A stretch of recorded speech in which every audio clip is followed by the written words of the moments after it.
Hello everyone and welcome back to the HCW YouTube channel. My name is Rate Wrestle and today we've got another Indie Spotlight. We have the fantastic Rubi Roberts on the show, the basic bitch slayer. We discuss her humble beginnings, a battle with fibromyalgia, her frenemy status with Emily Hayden, who is littered into her career, and it's nice to speak about that, and her recent travels abroad to find people like Aliss Ink and Eleanor Morscherner. Butchered that. You may notice when this video begins that basically I film on OBS. OBS froze within the first 10 seconds, which I didn't realise. So this is the reason I'm doing this intro right now, and it will start with me asking how Ruby is, and then it will kick into the actual video. But yeah, without further ado, check out the interview. It is great.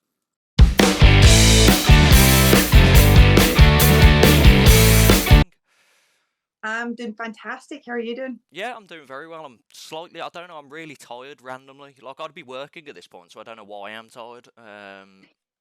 It's normally Yeah, the day no, I off. think everybody's a bit the same just now. I think it's the time of year. I'm the exact same. I've been busy, but I'm like so tired. I'm like, oh, can't wait for summer. Bit more sunlight. We'll all feel a bit better then. No, definitely. So as I was explaining to you prior to this, it's kind of like for anyone that's not watched this, is like a This Is Your Life knockoff. So we pretty much start from where you got into wrestling and then where you are now. And I've obviously had to go stalk you online to see where, so I Yes. have questions, which is really awkward as well. So what we normally start off with is, so like, what's your kind of first wrestling memory? What kind of got you into wrestling? So I have a very distinct memory of being, I think I was about 8 or 9 years old and watching Attitude Era SmackDown on a Saturday morning with my two of my younger brothers. And I remember seeing China for the first time Okay.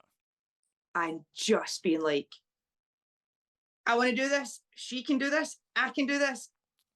That is the woman I want to be. I want to be the big scary woman beating up all the boys. I'm doing it in real life anyway. I beat my brothers up. I can do this. And that was kind of like the moment where the seed was planted where I was like, oh, I'd love to do this one day. I'd love to be able to do this one day. So No. yeah. That's incredible. Like the memories I have of China is just I can't remember her name. It's Goldusty's ex-manager. It's not Terry. Is it Terry Wilson? Terry. Oh, I know. Did you let me? I can see her in my head. The Yeah, minute you've said yeah. it, her name's going completely Her out my name head. was like Maureen or something stupid at that time or something like that. But Yeah. yeah, it was her like China full on ragdolling her, just like that, ragging her everywhere. That's the Yeah. first memory I think of China. So how long it had when? So that was like 1998. I'm guessing around that point, 99. Yeah, 98, 99. No. So yeah, it was quite a long time before I actually managed to get involved in wrestling. I am from quite a small wee town Yeah. and we didn't have anything like that near us. I didn't even know we had wrestling schools in Scotland. As far as I knew at that time, it was something you had to go to America or Mexico or Yeah. Japan to do. So it wasn't until I think 2012 Hmm. roughly, my cousin Bobby Roberts had started training and had said to me, did I want to come along to Source wrestling school? And I was like, yeah, okay, yeah, I'll give that a go. I can do that. I was like, I'd like to give it a go because at that point I was like, oh, I'll never be able to do it, but it'd be fun to like take it up as a hobby. Yeah. But that didn't last very long. I actually got a quite serious injury to my shoulder, dislocated my shoulder, and ripped my rotator cuff at work. Not even Okay. wrestling. And that meant that I had 3 years of rehabilitation, physio. I had surgery. That put a total stop to any kind of physical exercise or anything like that. And also during that time, I developed a condition called fibromyalgia, which is a chronic pain condition. And it basically affects like pretty much every process in your body. So it wasn't again until 2018 Yeah. when my cousin had actually been training that whole time. He'd been wrestling, he'd been living his best life, doing his career. Was very proud of him. He started his own wrestling school, and he had qualified as a coach. He had gone and sort of learned all about how to teach other people, and had said to me, you know, we could use wrestling to rehabilitate you. because at this point I had actually degraded to the stage where I had a walking stick and I was nearly 19 stone. And in my head, I was kind of going, nah, I can barely walk down the end of the street. Like, I'm not going to be able to do this. But he was like, no, no, honestly, he's like, I'll tailor it around you. We'll make it work for you. We can get you a bit fitter. So at that point, I was just like, all right, okay, well, I'll use wrestling's fun. Wrestling's something I love. I'll just use it for that. And it kind of slowly became apparent over time that I was actually all right at it. And I really, really enjoyed it. Like, it's something that I love on like a total baseline level. It is one of the first things I think about when I wake up in the day. It's something that is always in the back of my head. Everything in my life ends up relating back to it. And over time it started becoming, well, I could do a show. I could do regular shows. I can train 6 days a week now instead of once a week and having to wait a whole week again before I'm able to do it again. And it sort of then became more not just I'm going to make myself be able to walk properly again or be able to function like a normal person again. It became, oh no, I'm going to be a wrestler. This is what I am supposed to do. This is what I am doing with my life. And yeah, it's just been all go ever since. I've now changed schools. Unfortunately, Respect Pro Wrestling that I was training at with my cousin has now shut down. Bobby's moved on to other things. But I'm now attending the LKS Dojo of Excellence with Looking Sharp, and occasionally, as you mentioned, Krieger, who has been really great this year with advice and just such a great guy. But yeah, it's been quite a journey so far. No, it sounds incredible. Like, if someone said with fibromyalgia, like, to recover, do some wrestling, it would be the opposite of what a doctor would say. Yes, Yeah. I do get very confused looks from doctors, medical professionals when I get injuries or I have to get checkups done, and I have to explain to each different person. Yes, no, I throw myself and other people about for fun. Um, it's like I throw myself into things for fun. Yes, I have thrown myself out of the ring. That was fun. Yeah, they do generally look quite confused, but the way I look at it is I'm going to be in pain every single day anyway. My condition, even though I'm more mobile, I'm still in pain every day. I still have to manage it. There's some days that are horrendously worse. There's some days that are manageable. But if I'm going to be in pain every day anyway, why not Yeah. be in pain doing something that I love doing and that's really fun and keeps me fit in the process and allows me to do more? Yeah, and it shows that Weirdly. wrestling is for everyone. Like, it doesn't matter what's happening, you can still get into wrestling. Yeah, like I feel like you can find your way to do it. Obviously, there's a baseline of fitness that you need to Yeah. have, and there's a baseline of comprehension and understanding that you would need to be able to do it. But as long as you can find a way to work around what's stopping you do it, or find a way to make it work for you, and you're really passionate about it, then yeah, anybody could overcome whatever they need to overcome to be able to do it their way. No, that's fantastic. So what was the kind of like the first show you attended? Like, or able got to, as said, because you were in where you are is kind of difficult. Yeah, the very first indie show or like live show Yeah. that I went to was actually the very first Fierce Female show in Glasgow. And it was the first time that I had ever seen that amount of different female wrestlers on one show. It was an entirely female cast, like female roster, and it was kind of again mind blowing for me. It was another one of those moments where I was like, I could do this. Like if I got the opportunity, I could do this because that was just before I got the offer to go and train at Source. Um, it was one of those shows where I'd never felt the energy before of a crowd like that. I had never been to a live wrestling show before, so to be part of the crowd and one of the fans and to be able to feel the electricity that was going through everybody, how excited everybody was, how invested everyone was in the outcome of the match, and all the ups and downs, near falls, like it was just I don't really know how to describe it. It was just one of those moments where I was like, oh, I found my people. This is where I'm meant to be. I love this. No, that's why it brings everyone to wrestling. Yeah. So this is probably, like I said, this is more just research based. So cure me wrong. First match wise, I've got you down. It was yourself and Stone Malone Yes. versus Sensational Scene Birds. Yes, it was. That was my very first debut match, and it was right before COVID. So it was the only match that I actually got to do before everything shut down. I was so scared.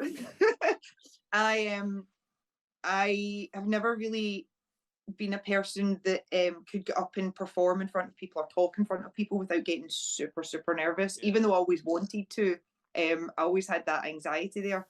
So we prepared for the match, and I made sure I knew my stuff, and I was at training constantly before it.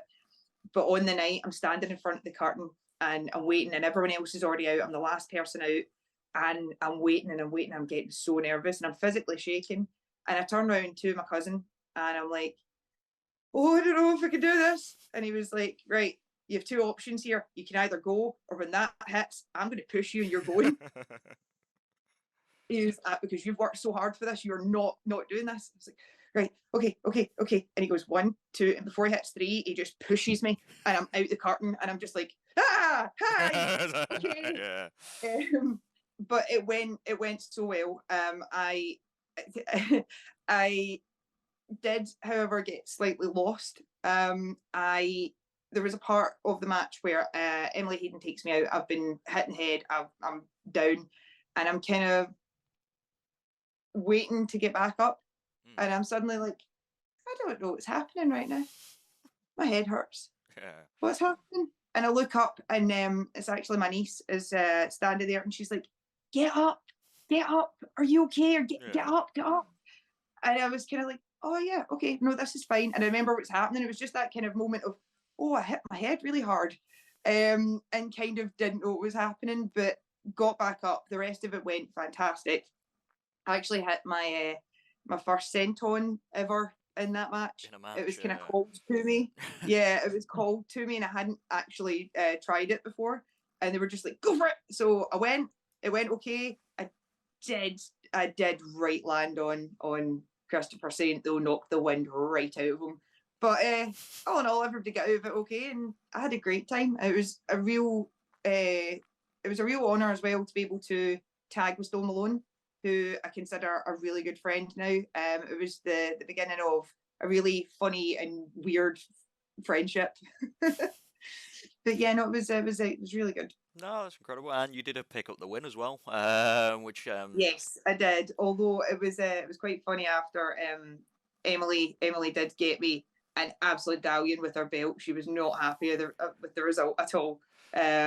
We've hashed it out now. We've fought it out, hugged it out. It's all good now. But at the time, I was like, oh, my head again. Right, we're doing this more. Cool, let's go. yeah. So yeah, as you mentioned, like obviously you kind of entered at a bad time because COVID literally happened straight away afterwards. Yeah.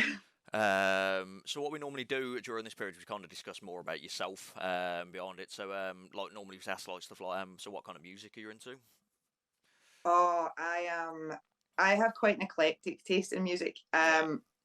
Obviously, judging by the appearance, the hair, the way I dress, I do like quite heavy metal music. I've always been a big, massive goth, or mosher, as we were dubbed back in the day.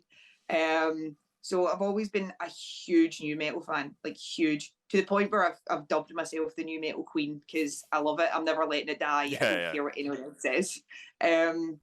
But I'm one of those people who I can wake up in the morning and decide today's a Dolly Parton day, today is a 9 to 5 day, or we can wake up and it's a Lou Reed day and I'm just feeling hefty 60s and I really want some trippy psychedelic chill out music.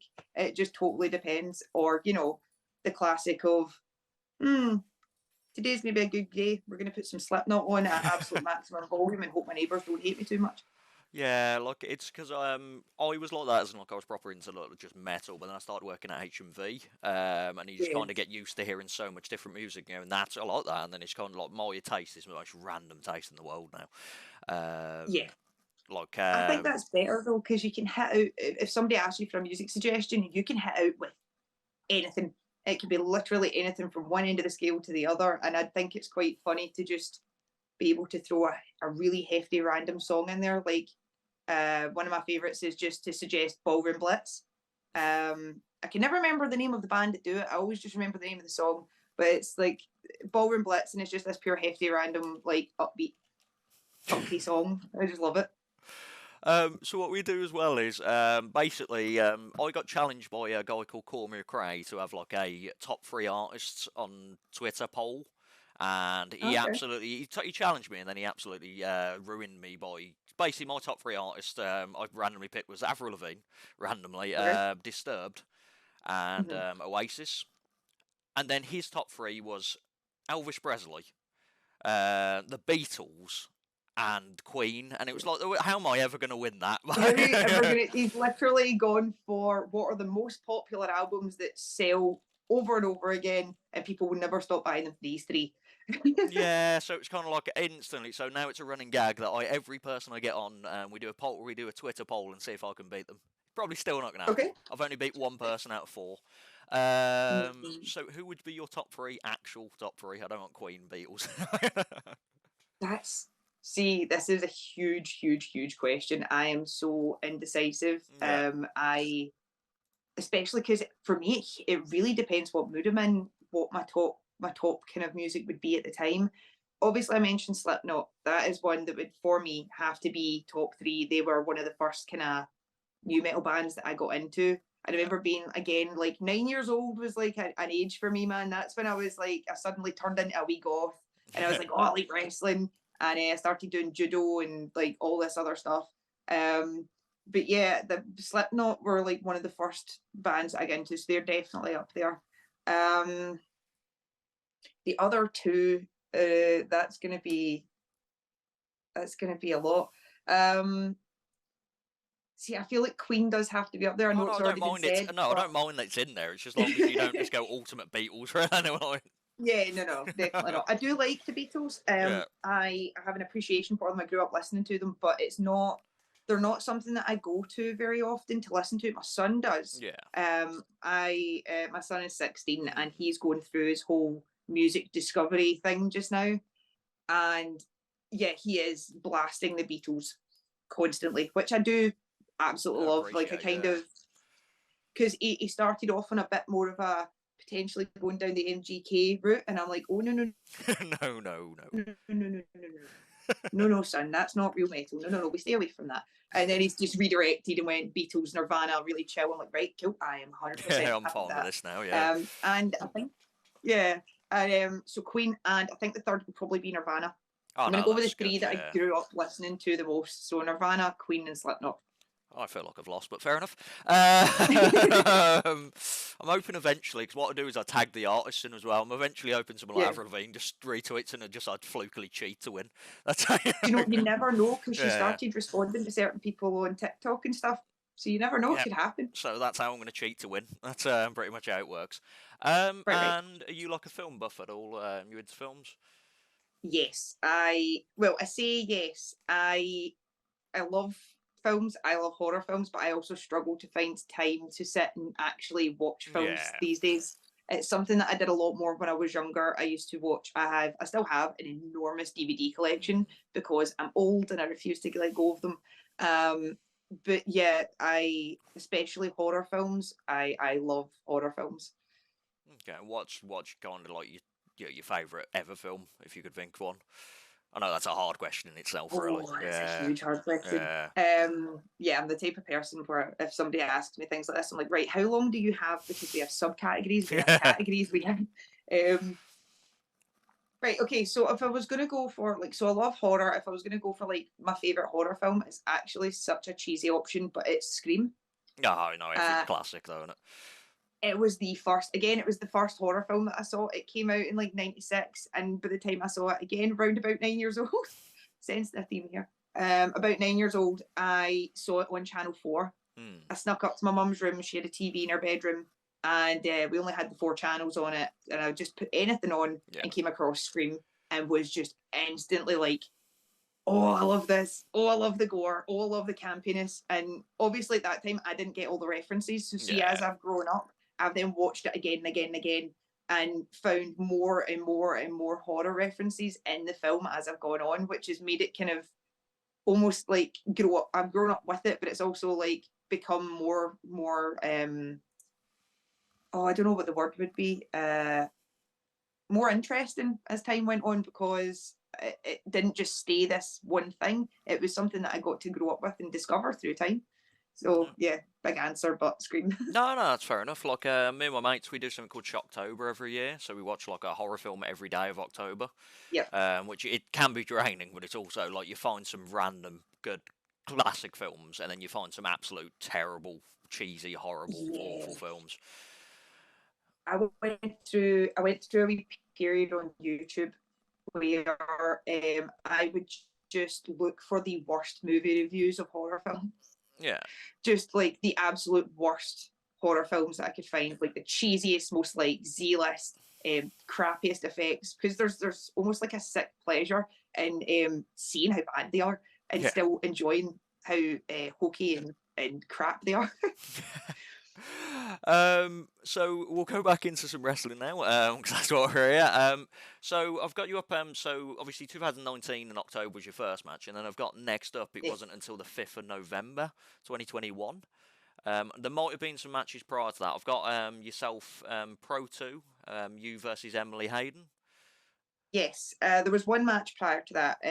The very first match that I had back was, I think, the 27th of August 21, which was for Respect Pro Wrestling. And again, it was Emily Hayden.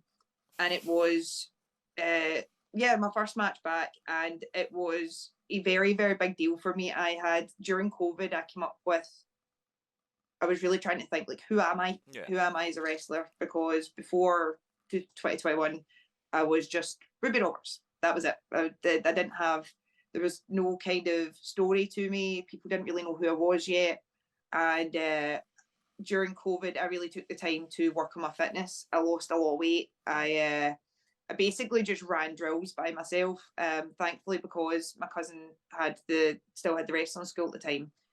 Nobody was allowed in, nobody was allowed to use it, we couldn't train. So I asked if I could just have the keys to go in by myself, disinfect everything, go in, run my drills, go on the machines, like just run through footwork, match plans, like just get in wrestling headspace basically, and do whatever I could do while we weren't allowed to physically be near each other or train or even see each other. And during that time, I got to really discover the basic bitch slaying side of myself. I really looked at myself and was like, what are my influences? Where did I come from? What were the things that made me me? And a huge part of that was Buffy the Vampire Slayer. So during that time, I got to discover that. I got to really work on every sort of aspect of who Rubi Roberts is and my own fitness and stuff. So when I came back for that match, I really felt like it was almost a re-debut. It was almost like my first match all over again, because I changed so much from the last one, physically, mentally, skill level, everything, that it really felt like a redo. It felt like a total redo of my debut. Sorry, tripping over my words there. No, don't.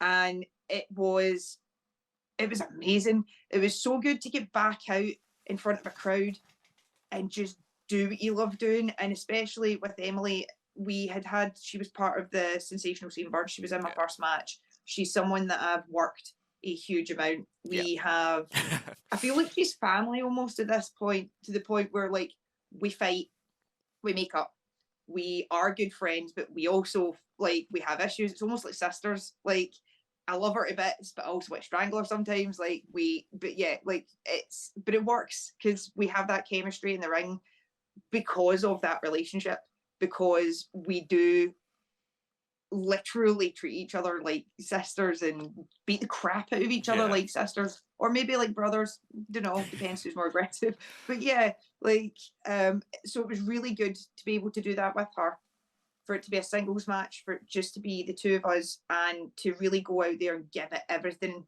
bat our lumps out each other, and just get to enjoy doing it.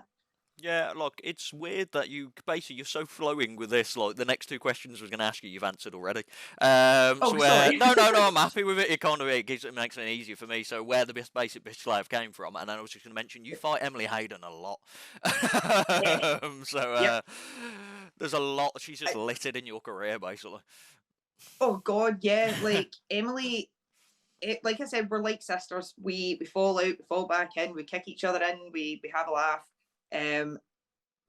we love each other a bit, and she's been such a huge part of my training, my journey coming up through wrestling. She's always been there to sort of give me advice. She's just been a fantastic person to have about, and to be able to wrestle. I really enjoy being able to, like I said, just get in and we knock lumps at each other and have fun doing it. No, it's always nice. And it said so. You obviously, I didn't know, I wasn't aware of that match. Did you pick up the win in that match, or was it to Emily? Yes. You did. No. Oh. No. Yes. Maybe. I honestly can't remember. Oh God, I'm trying to remember now. If it helps, the next match you had, the one I mentioned, you had a double count out. Yes. And then the So that was match a straight two-part. afterwards, she beat you. Yes, that was a two-part match. So we had the first match, we were on the outside, we got counted out. We were both honestly so focused on, because at that point, both of us wanted to put everything we had into it. We were so focused on making sure that we gave absolutely everything. Yeah. So on the first night, we were both so engrossed in what we were doing. We got counted out. And the next night we came back to settle it. And when I tell you that after that match, my body was about 15 different colours of blue, Jesus. purple, black, brown. We went for it. Like we had spilled out the ring. We started brawling. There was a counter involved. I ended up getting thrown into a drinks machine. I tried to suplex her through a door. But at the end of it, afterwards, we did kick the living crap out of each other, but we shook hands. We were honourable about it. But so much fun. Oh, so much fun. It's really great, especially when it's somebody that you have worked with before and you know you can trust, and that you know that you can kind of push boundaries with. Yeah. You can kind of go a bit further. You can kind of do a bit more, and you can explore more options, like utilising a drinks machine. But yeah, no, it was so good, and also it was the first two female matches for Pro 2 wrestling. Okay. So that was their introduction to women's wrestling. It's not a half an introduction, is it? Really? Seems they would just absolutely batter each other. Exactly. Yeah. So next up, I just love the tag team name here. That's what I want to bring. So it's just yourselves, Ellie Armstrong and yourself, the Powerhouse Bitch Slayers. Yes. How did that name come about? Well, Ellie Armstrong is the plant-based powerhouse. Oh, okay. And I am the basic bitch slayer. And when we were talking about it, we were trying to come up with like smart names and stuff, and it was right there in front of us. Yeah. Like it was literally right there in front of us. We were trying to come up with so many different things, and it was right there. I did think it was quite funny. Obviously with Ellie being a vegan, I used to be a butcher, and I actually in my shoot life still work in in a butchery factory. My whole family were butchers for hundreds of years in the same town. Yeah. We had the same shop, and so I thought that was quite an odd pairing. Like, obviously, nobody outside of the pairing would know that, but for me personally, I thought that was quite funny. It gave me a wee giggle pairing the vegan and the butcher together. No, that is quite funny, to be honest. And then obviously Emily Hayden's involved, as usual. But you seem to get Emily Hayden's number at this point, so you beat with the Powerhouse Bitch Slayers. Yes. And there's a few matches, so you debut for is it Respect Pro Wrestling Live? Is that completely different, or are they the same and they've rebranded? Oh no, it is. Ignore what I just said. I just realised it's because I've got it's like Pro 2, and I got Respect Pro again. Okay. Yeah, so never mind. And the one that I wanted to bring up, so this was later, 2022, like early 22. You wrestled in Denmark. How did that come about? Like, that's incredible to go from just Scotland to wrestling in Europe. So that actually came about through the LKS Dojo of Excellence, which is run by Lou Kingsharp, who's Krieger's tag partner. Yeah. Lou has been working extremely hard since he set up the school to try and create opportunities for us to be able to experience wrestling in other countries.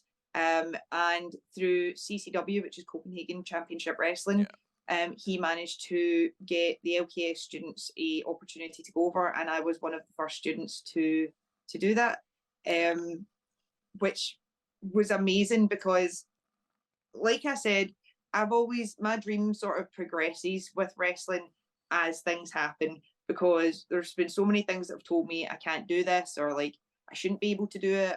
So when I was told the first time that I would get the opportunity to go abroad to wrestle, I was kind of like, no, I'm not. Really? No, me?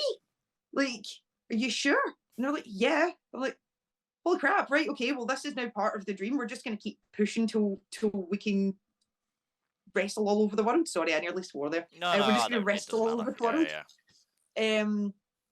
But that was, Denmark was insane. It was so good. It was such a, because it was CCW Grunge, which is a very sort of, it's an over 18s promotion. It like it says, it's very grungy, it's very dark. It suits me to a T, to be honest.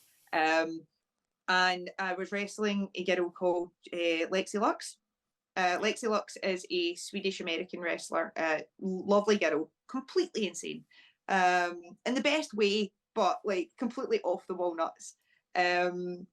We had a great time. I got on with her so well. Although, like, the match went all right. Did break her nose. Okay, that's grunge. Yeah, there was like a slight. I mean, I swung a chair. It connected with her face. Nose went from here to here. But do you know what? That girl took that like a champ. Holy Christ! I smashed that girl square in the face so she didn't even go down. She just took it. Like, she just stood there like, ow. And I'm like, do you know what? I have so much respect for that girl, like so much respect for that lassie, because not only did she just stand there after I broke her nose, like, ow, whereas most people would have been like down crying, like, you know what it's like to get hit in the nose. No, like sometimes you can't even help good. it. Yeah, no, she took that like it was nothing and kept going and finished the match and finished it well. And I was like, do you know what? You have my respect for the rest of the time. Like, that's fair enough. I don't know if I could. I mean, I could, but like, I don't know if I definitely could take a chair straight to the face and just stand there like, ow. Like, that's impressive. No, definitely. Like they're built differently around there, though, at Sweden, Denmark, and they're just hard beat. Yeah, like I like to think as a Scottish woman, I'm quite hardy, but I also, even I was like, right, cool. Fair enough. And then I've also got you faced someone, I'm going to butcher their name, Elena Morgenstern, I think it is, or Morgenstern. Elena Morgenstern. Okay, I was close enough. I'm really surprised. Yeah. Which I found out translates to Elena Morningstar, which I really like. That's really nice. Yeah, me and Elena had like we had 3 matches across 2 companies. Yeah. We had the first 2 matches in CCW where I won. She is a little ball of energy. That lassie goes out there and she is just all like, rah, shout, screaming, and she's tiny, shout, screaming, all the energy, jumping about, going for it. She came straight out. The last match that we had, that lassie she came out and she slapped the ground and she's like getting the crowd going. We do the whole match and we get backstage and she goes, I think I broke my thumb. And I'm like, what? And she's like, and she shows me it. And yeah, sure enough, she'd broken her thumb before we even started the match, and then did the entire match without flinching about the fact that she's got a broken thumb. This is why I think, like, all respect to guy wrestlers, but see the amount of women that I've seen really seriously, not obviously a broken thumb's not too bad, but like really seriously damage themselves and just keep going. It's start of a match though. Look. Yeah, and then still complete the entire match without flinching, and I didn't even know. She didn't even indicate, like, I had no idea she'd broken her thumb until we got backstage, and she was like, yeah, ow. And I'm like, do you know what? Women wrestlers are just built different, man. I was gonna say, I love it. Breed, yeah, like one's nose is hanging off, the other one's broke a thumb before she even gets in the ring. That's incredible. Yeah, and like just still kills it, still does. Hey, you were travelling around a lot at this point as well. Like, one match I really wanted to talk about was, because I'm a big fan of her, is you faced Aliss Ink. Yes, when I found out that I was going to wrestle Aliss Ink, I'm not going to lie, I had a full fangirl moment. Like, there's not very often where I'm like jumping up and down like an actual girl, squealing with the hands going, but I was freaking out a bit. Like, I have followed Aliss for like a good while. and I mean, she is one of the best in Europe. And I got the opportunity to go over to Sweden with Svensk Wrestling Yeah. and wrestler, and I was like, I was just fangirling like so much. But it was so good. She was so nice and so calm, and in the ring, like would not mess with that woman too much. Like I do, but that's because I want to and I'm silly. But in real life, if I walked into her in the street and I didn't know her, I would be like, maybe not messing with Yeah, you. definitely. She was lovely. She was so nice. The match went amazingly. She was just, I don't even know how to put it into words. She was so lovely, and she gave me advice. She was just like a wee mentor. She was Yeah. a mentor for the day, and I've kept in touch with her. I'm really hoping to wrestle her again in the future. Like I really hope that happens again. I would love the opportunity. No, yeah, it's because we've only just really got into it like the last year or so. I hadn't seen her before, but I watched WXW and I saw her and was Yeah. like, she looks incredible, and then she looked like she can murder someone. It's legit. I mean, she legit could. She is Yeah. legit. I mean, she's legit trained in martial arts and a couple other things, and like legitimately would not mess with her other than in the ring. Yeah, so you did lose to her, which is fair enough. When it's Yeah, Aliss Ink. yeah. Like I was just happy to be involved. I was trying my hardest, but I was very aware that there was a good chance that the Aliss Ink was going to kick my ass. Doesn't mean I'm not going to try again and again and again, given the opportunity, because I'm stubborn and I don't like being told I can't do things. So if I lose, I'm going to keep going until I win. But yeah, no, I'm not even angry that I lost to her. It was a privilege to do so. And I just hope I get the chance to keep going at it. Yeah, it shows that wrestling's like a weird thing that you're proud to be absolutely kicked in the face, Yeah, by Aliss Ink. It's incredible. Um, yeah, pretty much. so then we've got you with CCW again, where you face Daisy Jenkins. Yes. And then you've recently had matches against Ellie Armstrong. Once again, your tag team Yeah. partner. And the most recent match, I don't know if this is where it ends, from my knowledge. So you went back to Denmark and you fought Elena again. Yes. I'm trying to remember if that was because I've had some time off over Christmas. I had a wee injury before Christmas, which has unfortunately forced me to take 2 months off. Okay. Although my first match back is next week, and I am like so ready, so excited, so buzzing. But yeah, one of the last matches of last year was the last of the 3-part with Elena Morgenstern that we were talking about earlier, and like I said, she broke her thumb during that at the beginning of that match. So this is that match. Okay. And she still won. I can't even take it away from her. The little bitch rolled me up and caught me off guard and then bolted. As soon as she got the 3 count, she was gone. And I'm like, like you can literally see me at the end of that match freaking out, like just staring down the camera, like she just did what? Are you kidding me? Like I was so annoyed. But do you know what? Fair dues to her. She got it over. I couldn't get my leg out. She got the 3 and then she was out of there. So I'm like, can't even take that away from me. I'm just angry about it. But yeah, no, she was great. That's good. So what matches you got coming up? So next week, CCW are having their second show in Scotland. So they are the first Danish company to run shows in Scotland. Yeah. The last one was, like you said, I wrestled Daisy Jenkins. That was Dane Spotting, which is obviously play on words for train spotting. Fine, yeah. Lane just wouldn't do the maths there. This time we've gone with a bit more of a Scottish pun with Dane Your Nuttin. But yeah, I will be having a rematch with Daisy Jenkins, which I think is probably going to be one of the hardest hitting matches that I've had so far. Daisy and I last time really went for it, and fair play to her, she got close. I mean, she proper got close to getting me down. But thankfully, I got her the last kick with the big meaty forearm, and my favourite move, which is my Samoan. This time, I am essentially just planning to go in and win. But I know for a fact she is going to give me an absolute battering for it.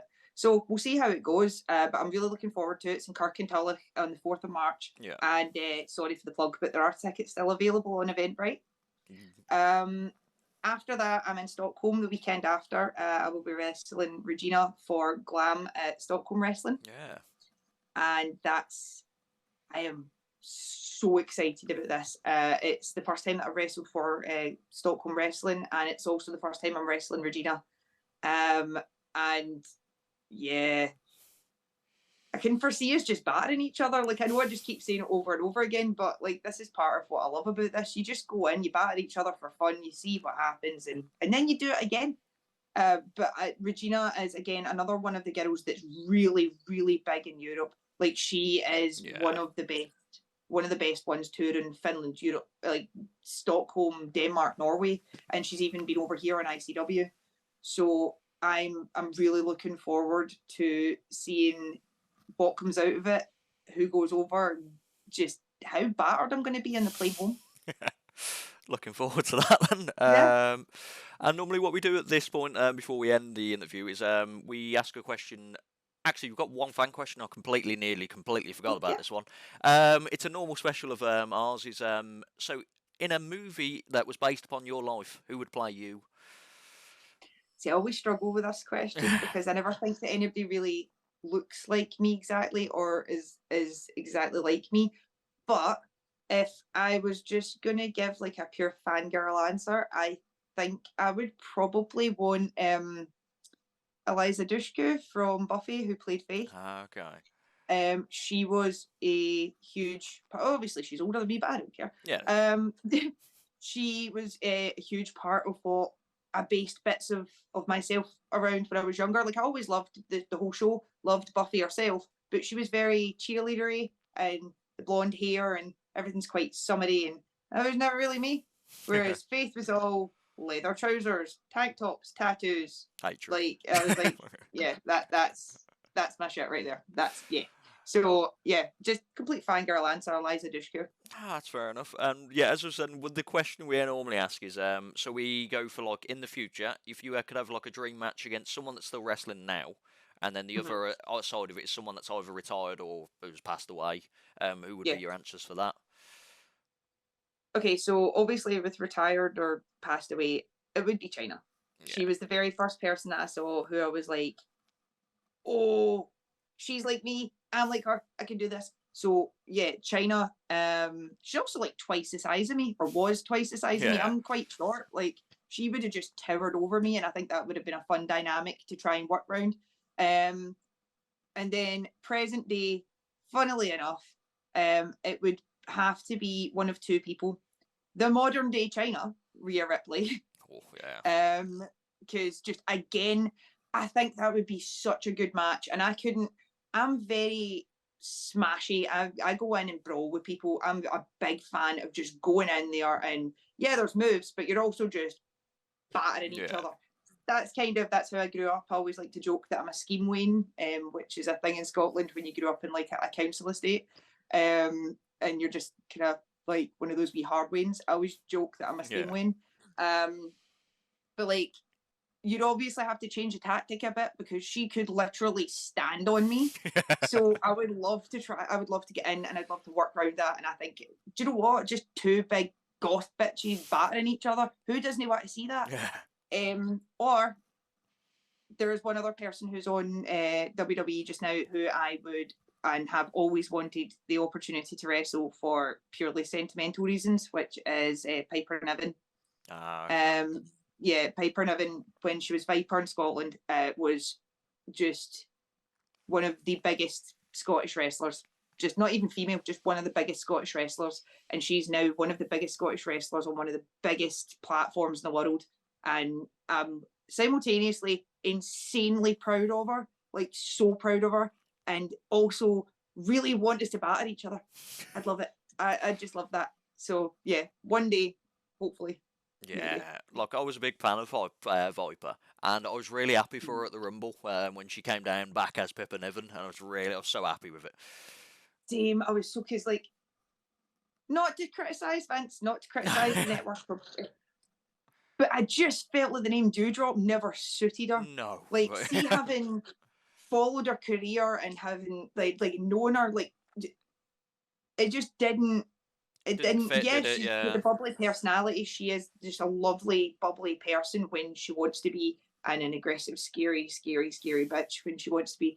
But like, I just never felt that suited her. But Piper Niven, it's like, it's Scottish. It's rooted in her heritage. It suits her. It's just, it fits her so much better. And I'm so glad that she's got to go back to her tartan gear and the stuff that she really had put effort into and thought about, and it really suits her individually. I'm so happy for her. Yeah, and she's gone back to battering people, which is the best thing about it. Yeah. Like, yeah, she's very much doing exactly what I want to do. And I'm like, right, I am right in your heels, hen. I am coming right after Living the you. dream, yeah. Yeah. But yeah, so that's where we're at with that. So obviously, thank you for coming on. No problem. Thank you very much for having me. No worries at all. We've had your social media below for your Twitter. I don't know if there's anything else you want to spout out. Yeah, so basically I'm Ruby Roberts on most things. RUBI, not RUBY. Yeah. And the only one that's, I think they're all Ruby Roberts BBS except from Facebook and TikTok. Facebook, it's just Ruby Roberts. Yeah. And TikTok, I'm Ruby Roberts 0. Okay. So yeah, go out and follow them. I'll put them all in the description. This will be Thank out you. Monday, so when people are watching, this is already out, obviously. Yeah. As usual, like and subscribe to the channel.